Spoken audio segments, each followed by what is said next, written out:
up, guys? Nikki Justice here with Run Repeat, and I am going to review for you Topo Athletic's new Fli-Lyte 3.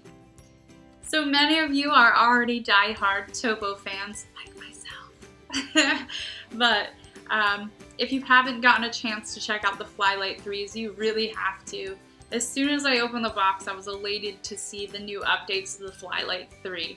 I did run in the Fli-Lyte 2s, and I want you to look at how different this shoe is from the new Fli-Lyte 3. It's like a new shoe. Who dis? So the Fli-Lyte 2 has these overlays that you can see here. This is the most striking difference, where the Fli-Lyte 3 no longer encompasses those overlays whatsoever. So let's talk about the obvious. The updated upper is incredible. It's a new breathable mesh without any overlays, but fear not. Just because there's no overlays, there is absolutely no issue with the lockdown of this shoe. I felt like, if anything, the lockdown was even better in the midfoot and the heel, even though those overlays are a thing of the past. I love the breathable upper of this shoe. Here in Eastern North Carolina, it's really hot in the summertime, and even when I go for runs at 6 a.m., I need a shoe that can breathe for me, or I'm not gonna be able to breathe myself. But anyway, so I didn't have any issues with the upper of the shoe. I absolutely loved it. No hot spots, no blistering, no problems whatsoever. There's much more cushioning in the heel here in comparison to the Fli-Lyte 2. Both of them were comfortable. I really liked the cushioning in the heel. I feel like it's the perfect height. It hugs my, Achilles really well. I really can't say anything bad about that aspect of the shoe. The platforms are exactly the same. So the Fli-Lyte 2 and the Fli-Lyte 3 both sit on a EVA foam with rubber traction pads of where there's areas of high traction. Yeah, so the EVA foam did get a little bit of an update. This shoe, if you notice, it's a much more pliable in comparison to the Fli-Lyte 2, which is a bit more rigid. So that is because the cushioning in this shoe is a little bit softer. It definitely felt like it was softer when I would go for a run, and it provided a much smoother and softer ride. But I wouldn't say that it's like the Cadillac of cushioning.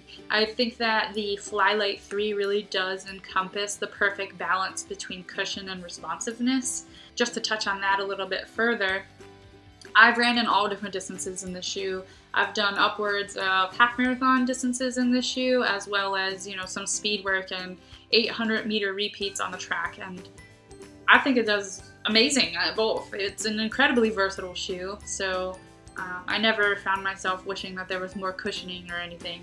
And it's the perfect weight. It's 7 ounces, so you can take it for those longer runs or use it for speed work, which is awesome. There is one difference too.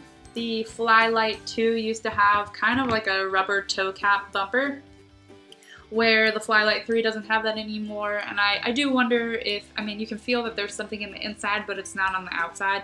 I do wonder if that was something that they decided to forego to preserve the lighter weight of this shoe. But that's not a deal breaker for me, because I'm not using this shoe for trail. I strictly used it on both road, well, 3 things: road, treadmill, and track. So I really did love the updates to this shoe. I did have some concerns with the longevity of this shoe.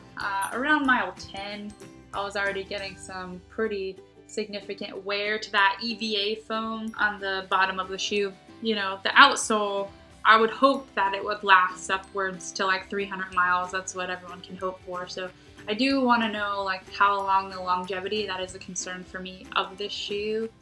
The comfortability is unquestionable for the Fli-Lyte 3. So I don't want to be too hypercritical in that regard. Also, I saw some creasing in the cushioning around mile 20. So that was another concern to me for longevity. Another update that the Fli-Lyte 3 has is, let me peel it out for you, this Ortho-Lite footbed.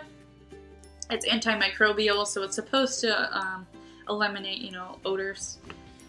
I got the shoe pretty wet. I ran in the rain, and it does kind of smell, but this is much more comfortable, I will say. I like that it hugs my arch. in comparison to the Fly-Lyte 2. I didn't really feel like I had that. They're both a neutral shoe, so I'm a neutral runner, so I don't need a stability shoe by any means, but I do like to have my arch hugged a bit. You know, just for comfort purposes. Another differentiation between the Fly-Lyte 2 and the Fly-Lyte 3 is many of you, like myself, were concerned with the length of these shoelaces. They're so incredibly long. I mean, look at that. You can like tie 2 people's shoes with that. But I did like the material of the Fly-Lyte 2, which was a little bit more rigid, if you see there. Whereas on the Fly-Lyte 3, let me untie these for you real quick.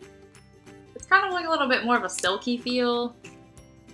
I found my shoelaces would come untied a lot, which is kind of aggravating, but the length is much better. I felt like the length was perfect, but it's kind of annoying to have to stop and tie your shoes. So just as long as you double knot your shoes, you should be fine. There shouldn't be any problems in that regard, but no one has time to stop and tie their shoes. That's aggravating. So maybe if that, you know, in a future update that they can go back to the old shoelaces, I would love that, but the length is perfect. That's all I have to say about the new Fly-Lyte 3. If you'd like, go ahead and leave your comments below and tell us about your experiences with the Fly-Lyte 3. And thanks for watching, and hopefully we'll see you soon.